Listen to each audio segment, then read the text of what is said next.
niloko ako ng financial advisor ko. Nag-invest ako doon ng BUL, tapos nung kailangan ko na yung pera, wala na raw akong makukuha. Di na mababalik pera ko. Nako po, ganito yan. Sige, explain ko ano ba yung BUL or Variable Unit Link na ino-offer ng mga financial advisors. That is basically insurance na may investment. Number one fact, majority ng premium in the first year is napupunta sa insurance. Example, sa akin, FWD, nag-offer ako ng variable life insurance.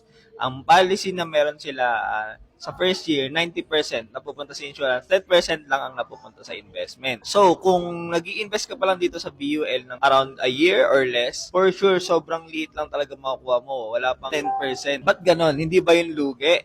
Ganito kasi yan. From the word insurance, paano yan gumagana? Nagbabayad ka ng premium or yung monthly or annual, nagbabayad ka niyan, kapalit ng coverage sa'yo. Sometimes, mas malaki, way bigger, like sabihin natin, million. Life insurance and health insurance. So, if ever something happened to you, sabi natin within a year, magkano lang binayad mo, doon lang sa makukuha mo. So, kaya commonly yan, kapag nakita kayo ng sabi natin BUL, all-in-one package na, may accidental, may investment, may kung anik-anik, for sure, yung BUL mo, halos lahat ng premium na binabayad mo ay napupunta doon sa insurance. And kailan ba na po lumalaki yung investment? Kasi yung investment, yes, ini-invest din talaga to. Kung ano yung mga funds na meron ng isang kumpanya. Sabihin natin, stock market, naka-invest sa mga kumpanya dito sa Pilipinas, at mararamdaman mo lang ang, sabihin natin, return or pag-grow ng pera mo dito sa BUL kapag nag-top up ka or nilakihan mo yung investment mo. And syempre, ang kagandahan doon, legit na investment yun, syempre. Kasi alam mo na, regulated to ng mga